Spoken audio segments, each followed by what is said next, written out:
E aí, galerinha, beleza? Dando continuidade nas aulas,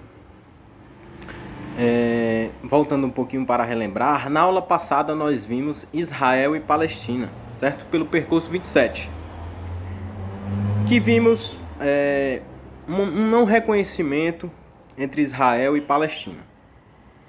A criação do Estado de Israel, o que acarretou em vários conflitos. E quais conflitos foram esses? Certo? A gente vai ver agora, passo a passo, desses problemas que insiste até hoje em acontecer, no percurso 28. Vamos dando continuidade no percurso 28, na página 228. Então vou deixar o livro aberto por questões de praticidade para vocês, na qual eu irei explicar passo a passo o que aconteceu, tá bom? Essa aula irá ser ministrada por mim, Matheus Queiroz, e pelo nosso colega Davidson Marinho. Tá bom, pessoal? Percurso 28. Os conflitos árabes israelenses. Então, o que foi que aconteceu? Aconteceu que a ONU, vimos isso na aula passada, disse ok para a criação de Israel. Até então Israel não existia mais. E teve problemas em questões de reconhecimentos com os judeus, no qual acarretou a fundação novamente do Estado País de Israel. Israel e Palestina foram estados que foram criados em decorrência de aprovação da ONU a cedimento de terras.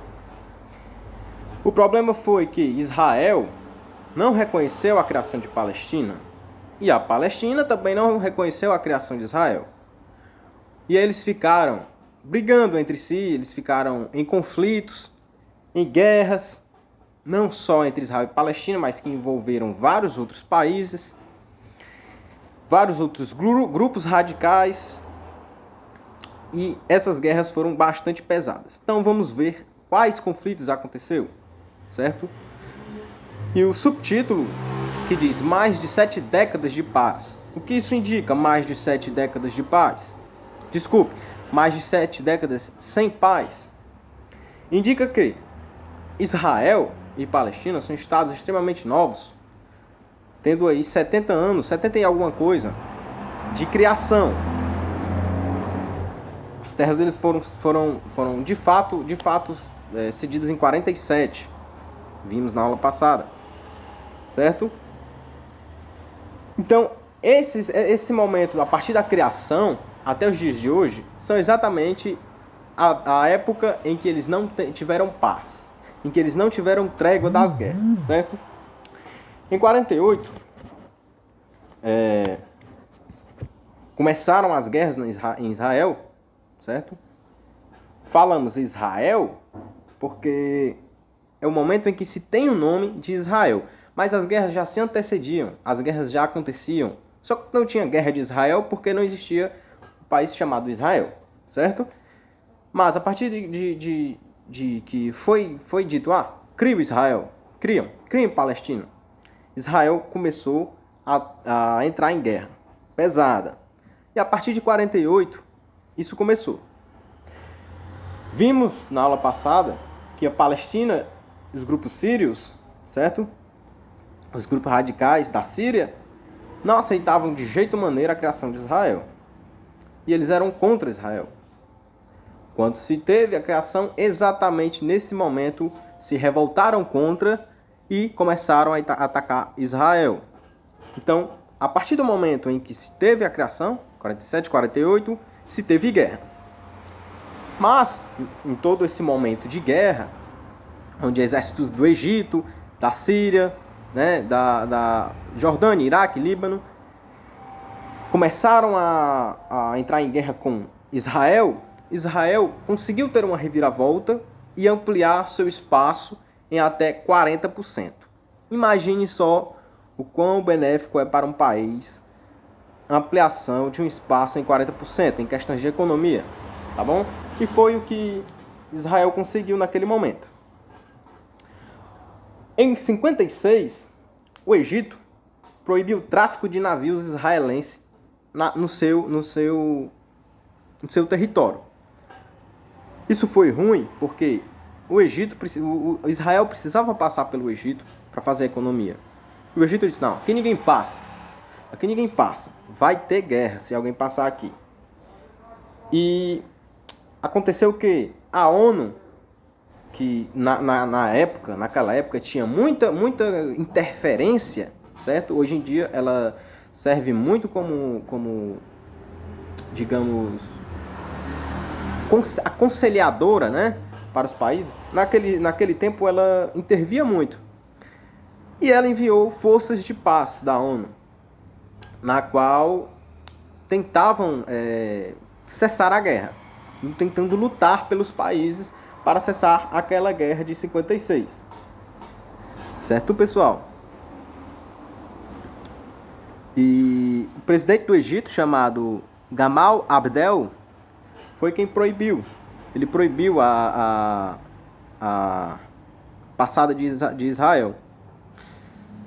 E no Egito tem um local chamado, deixa-me ver, Península de Sinai, que é muito importante, que vocês precisam guardar por momento esse nome. Península de Sinai.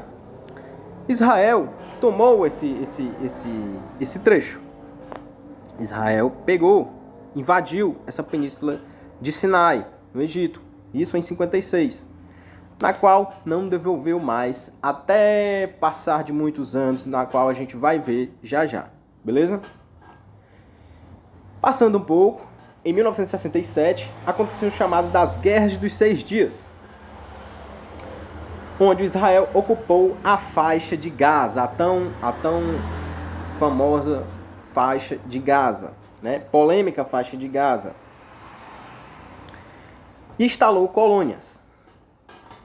Ah, professor, ele chamou a galera para morar na faixa de Gaza? Não, ele colocou os seus soldados super armados para que evitassem que o Egito, que a Síria, que a Cisjordânia, Iraque, atacasse lá Israel e pegasse de volta a faixa de Gaza. Então eles colocaram pessoas extremamente armadas naquela localidade e chamaram assim de colônia. Em 1973, tem um feriado lá em Israel chamado Dia do Perdão, um feriado religioso. E em 1973, esse Dia do Perdão foi bastante turbulento, pessoal. Pois a Península de Sinai, que até então era dominada pelo Israel, na qual eu falei,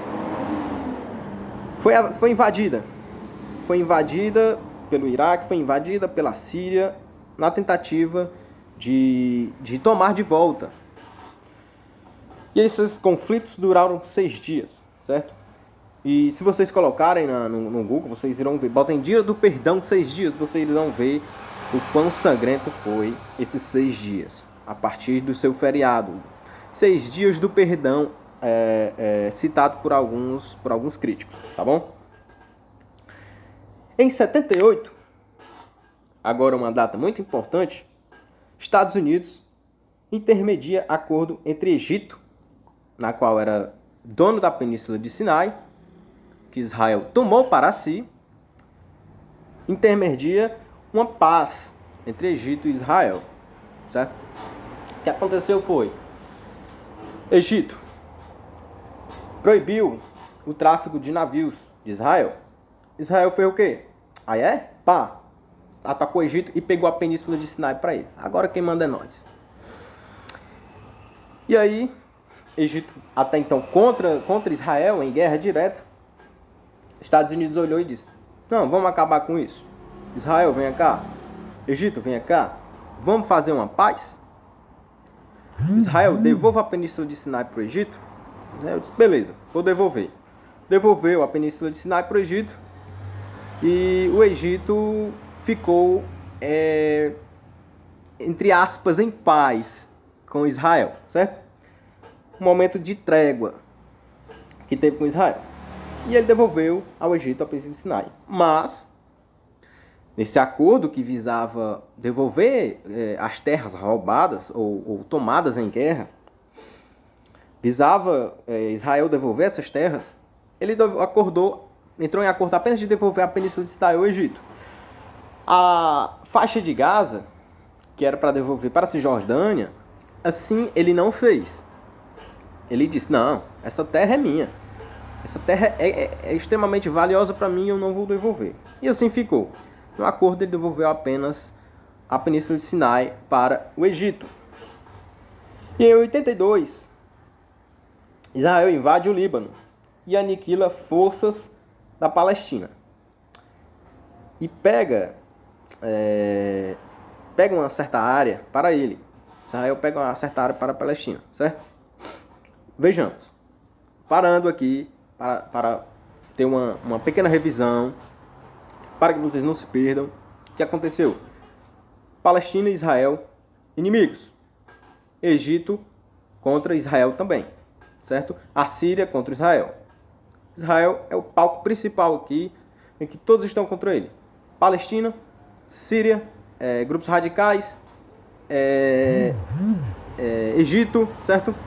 Palestina, Egito, grupos radicais, a Síria, todos contra Israel. E aí, Israel sempre conseguindo pegar a área deles. Em guerras, sempre conseguindo pegar as suas áreas, certo? E em uma dessas invasões do Egito, uma das invasões da Síria, ele foi pegando as áreas, ele invadiu também o Líbano. E aniquilou forças palestinas, a qual era extremamente contra Israel. E em 82 ele pegou essas áreas para si. Pegou essas áreas, ocupou essas áreas, considerou a área de Israel. De 82 a 2000. 2000 ele devolveu, ele saiu. Estava bom para ele já. Em 93 aconteceu outra data extremamente importante. Uma data também de acordo. Vimos aí que teve um acordo em 78, né? Quando os Estados Unidos pegou a mão de Israel, a mão do Egito e disse, façam as pazes. Agora, em 82, tem em 1993, tem outro acordo. Na qual, chamado Acordo de Oslo, né? Na qual ele prevê a reciprocidade de reconhecimento. O que é reciprocidade de reconhecimento? Digamos que eu sou Israel e você que está me assistindo é a Palestina. Eu não te reconheço como país.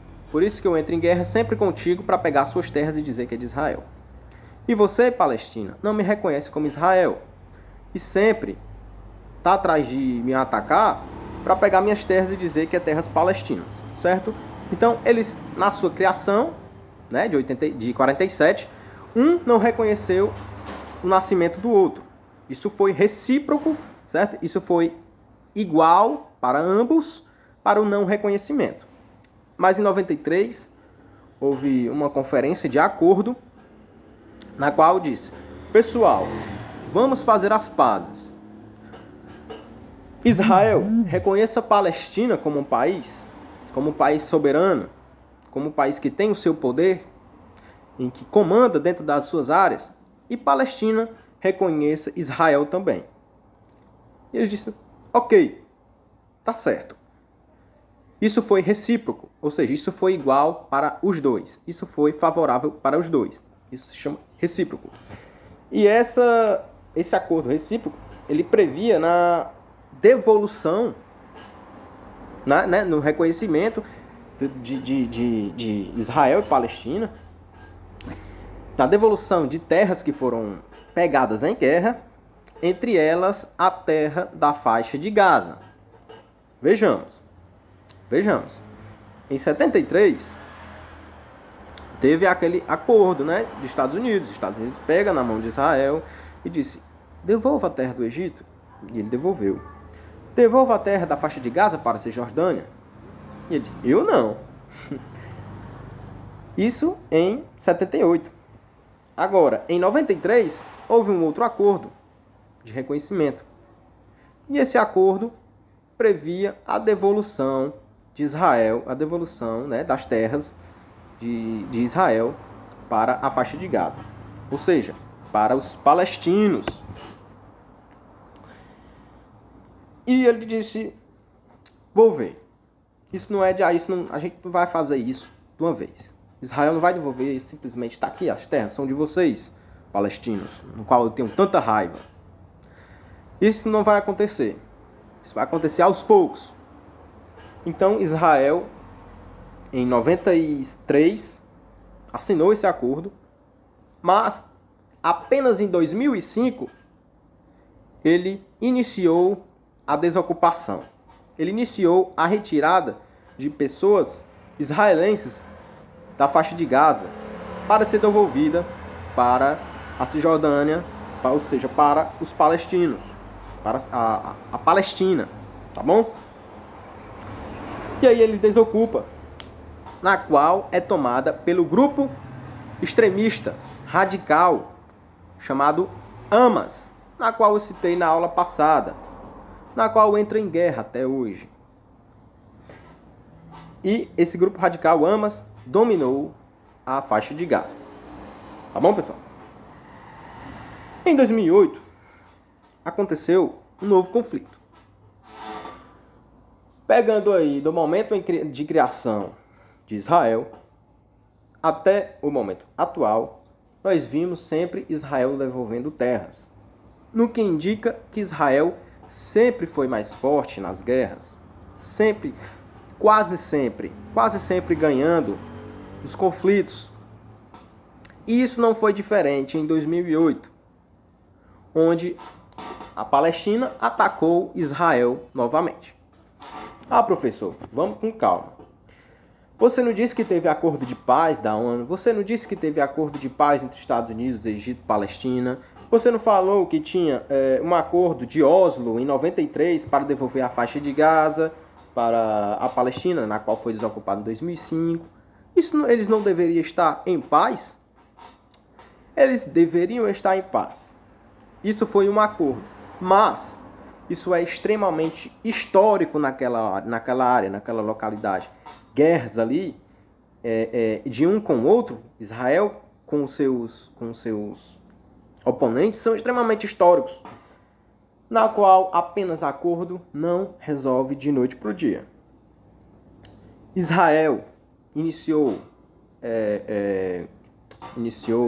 isso aqui na outra página, viu, pessoal? Para vocês situarem em seus livros.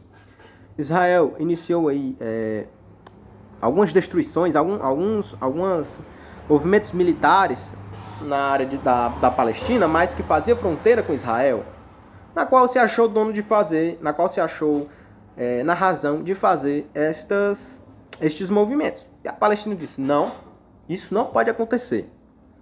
Atacaram Israel.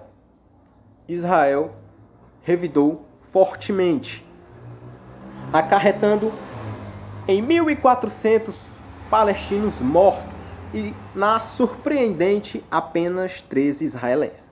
Ou seja, foi uma jogada de xadrez extremamente vitoriosa para Israel, na qual muitos críticos, se vocês pesquisarem, críticos da geopolítica, tá certo?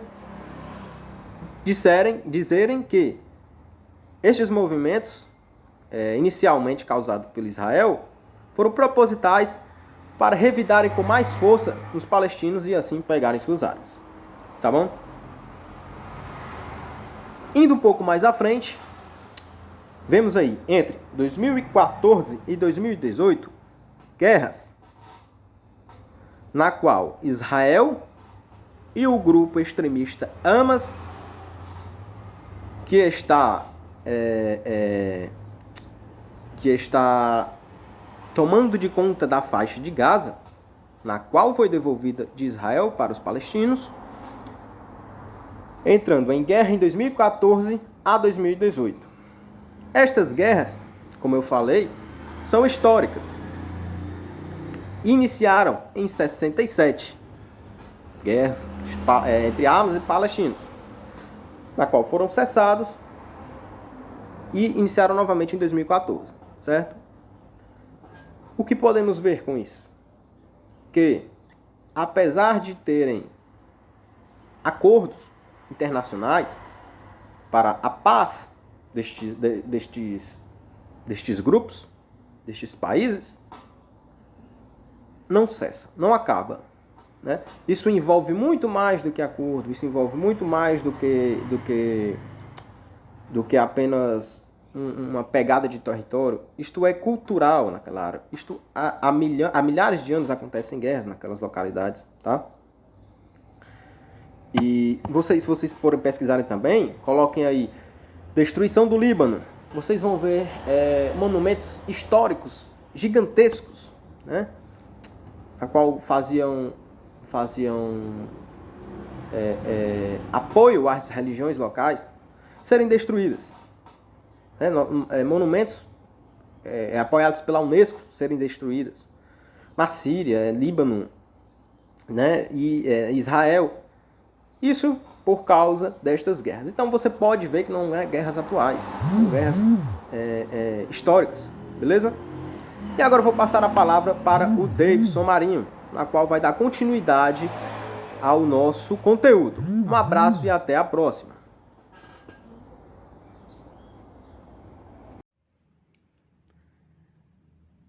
Bom dia, boa tarde ou boa noite, dependendo da hora que você estiver assistindo esse vídeo, certo? Eu vou dar continuidade agora a este percurso falando sobre a crise da Síria, a guerra civil da Síria, certo?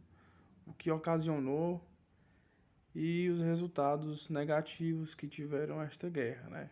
Que perdura durante mais de 10 anos.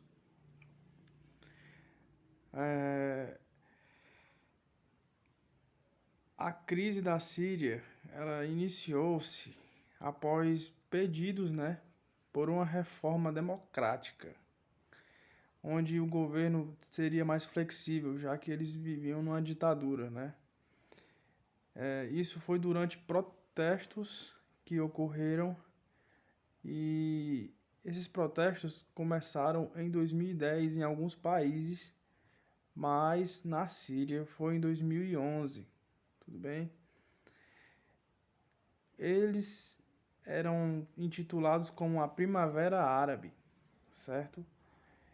E devido a isso, o governo respondeu com muita violência, né? Com pessoas armadas, com força policial, forças do governo contra esses protestos, certo? Isso gerou a união e a criação de um exército, certo? Esse exército é chamado de Exército Livre da Síria. Ele é formado por rebeldes, né, que querem derrubar o governo de Bashar al-Assad. Nesta primeira foto, do lado esquerdo, a gente vê uma foto que ocorreu durante a manifestação da Primavera Árabe, certo? Na foto da direita a gente vê o ditador Bashar al-Assad, que ele é considerado o presidente da Síria desde os anos 2000.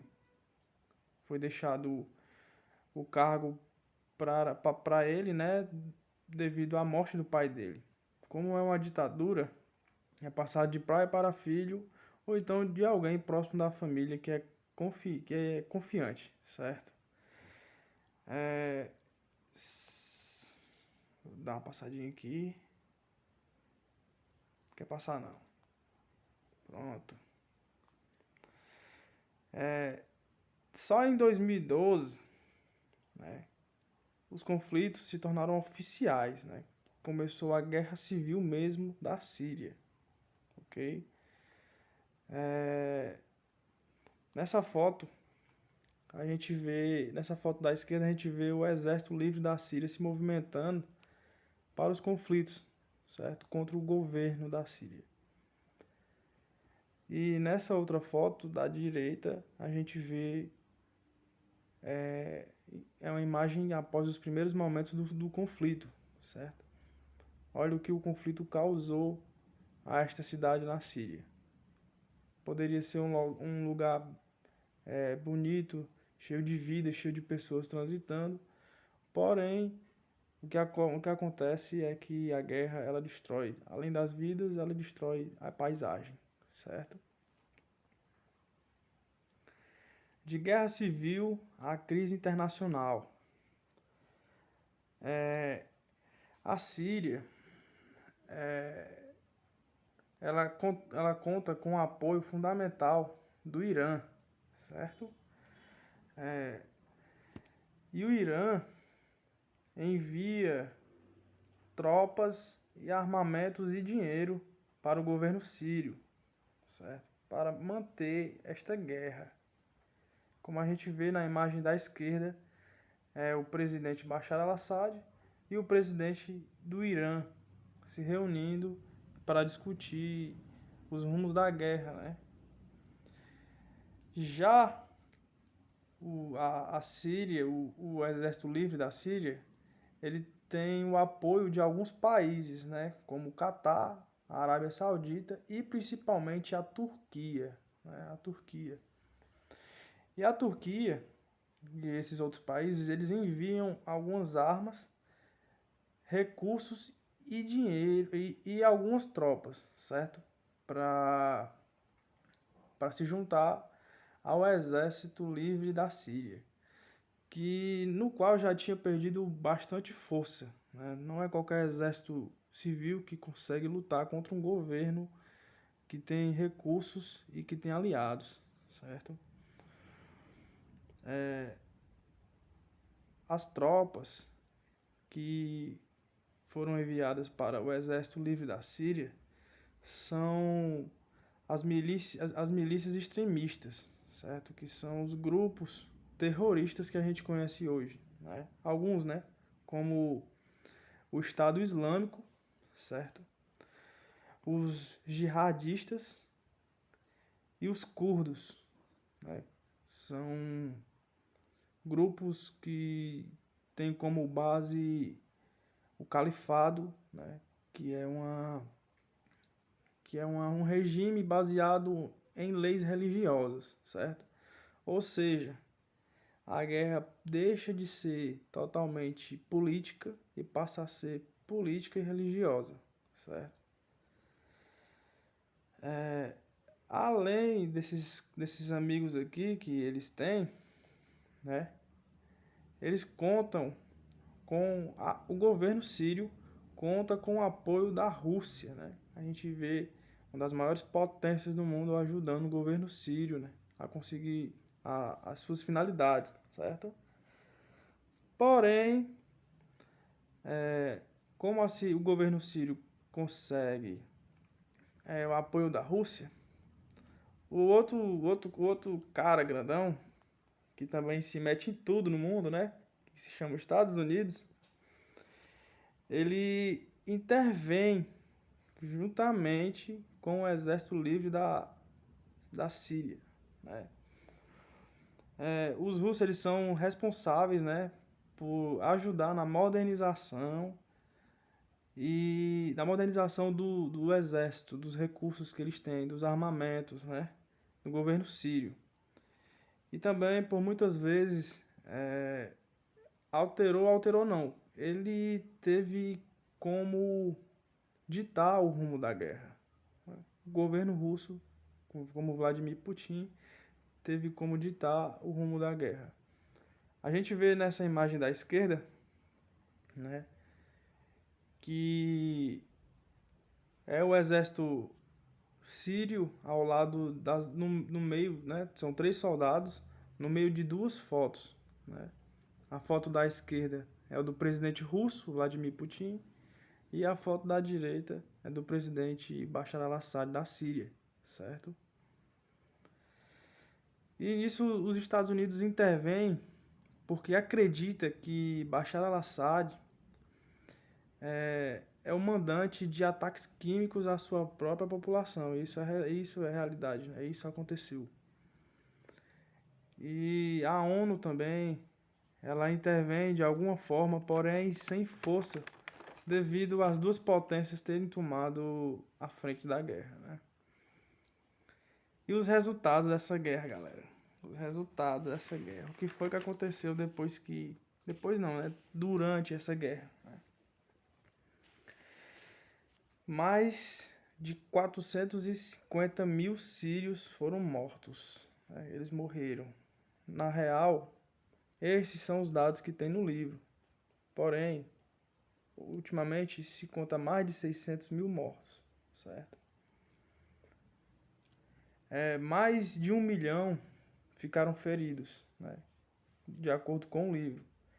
Porém, atualmente os dados apontam para 2 milhões de pessoas feridas, né? 1 milhão a mais do que consta no livro. No total foram 12 milhões de pessoas, né? Como consta no livro. Porém, já atualizado, chega a quase 14 milhões de pessoas atingidas na guerra, certo? Ou essas pessoas foram forçadas a deixar o seu país, ou essas pessoas foram mortas, ou essas pessoas foram feridas, ou elas se juntaram aos exércitos, né? E até hoje estão neles. Além disso, né, a gente vê a destruição da infraestrutura, certo? Como na imagem que eu mostrei há pouco tempo, é uma rua cheia de prédios ao lado e os prédios todos acabados, demolidos, né? Tudo depredado devido à guerra. E porque essa guerra não teve só o uso de armas de fogo, também teve o uso de material bélico. Material bélico é bombas, seja de qual for a espécie, bombas de gás, bombas explosivas, bombas químicas. E a gente vê também aquela que a gente vê nos filmes, né? Em alguns vídeos, que são os homens-bomba. Aquilo ali é viagem demais. Enfim, além da destruição da infraestrutura, né, a população ficou em situação de pobreza, galera. Né? Foi difícil para a população. Eles tiveram que fugir do país. Alguns conseguiram entrar em alguns outros países perto, outros só puderam fugir para longe devido a ameaças, né? Não poderiam ficar perto devido ao medo de ficar naquela região. Tanto que a gente vê muito dessas pessoas no Brasil, a gente vê muito dessas pessoas na África, na Europa, certo?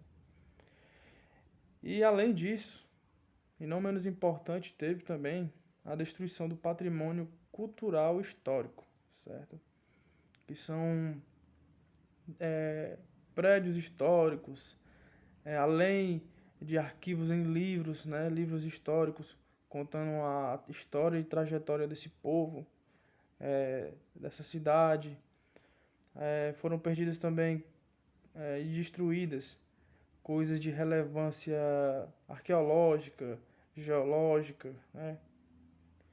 E além disso, toda a cultura do país, foi praticamente dizimada e envolvida nessa guerra também, devido à guerra ter se tornado de cunho religioso, além de político, certo?